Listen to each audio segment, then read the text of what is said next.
Andai aku menjadi seorang menteri pendidikan.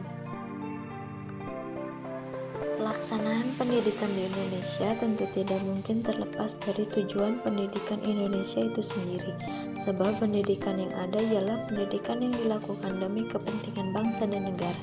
Namun saat ini standar dan kompetisi yang ada hanya keranjingan, sehingga banyaknya kesenjangan antara yang cerdas dan tidak cerdas hanya karena kurangnya pemenuhan teori dengan praktek atau pengaplikasiannya di lapangan, sehingga banyaknya pengangguran. Mungkin rasanya sudah pasti mustahil untuk menjadi seorang menteri pendidikan di negara kita, yaitu Indonesia, karena sebagian besar dari sistem pemerintahan saja sudah sangat keliru, apalagi sistem pendidikan. Tetapi seandainya aku dipilih menjadi seorang menteri pendidikan, maka yang harus aku lakukan pertama kali adalah membenahi, membenarkan, dan merombak ulang setiap sistem pendidikan dan kurikulum yang ada, dan mengadopsi dan memodifikasi cara mengajar dan belajar negara yang berpendidikan berkualitas, tanpa menghilangkan dan menggantikan unsur kurikulum dan pembelajaran yang masih ada, serta memfokuskan pada minat dan bakat pelajar dan tenaga pelajar, serta pengembangan karakter yang baik bagi mereka. Kedua, saya akan lebih menekankan pendidikan wajib terhadap para pelajar yang putus sekolah dan pengamen di bawah umur yang harus tidak bersekolah karena biaya yang tidak mencukupi. Hal ini dapat saya lakukan dengan memberikan beasiswa yang benar-benar diberikan kepada keluarga yang tidak mampu dan memperhatikan kesejahteraan guru, karena gurulah yang mengajarkan arti penting menjadi seorang yang berpendidikan baik intelektual dan bermoral serta menguji calon guru.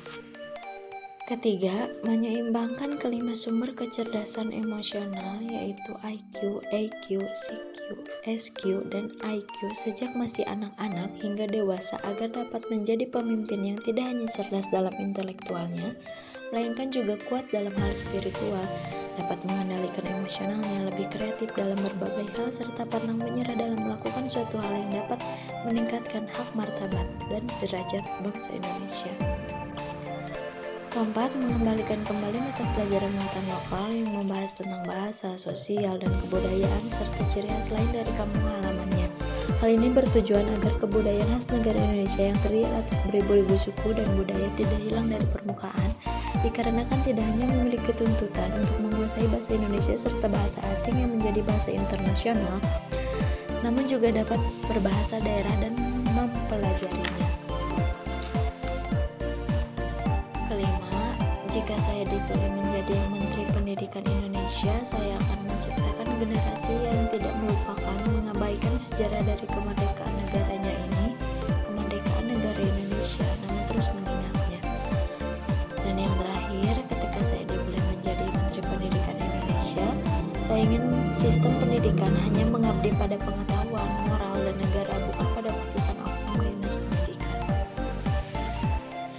Namun ingatlah, karena itu hanyalah angan-angan mimpiku saja. Terima kasih.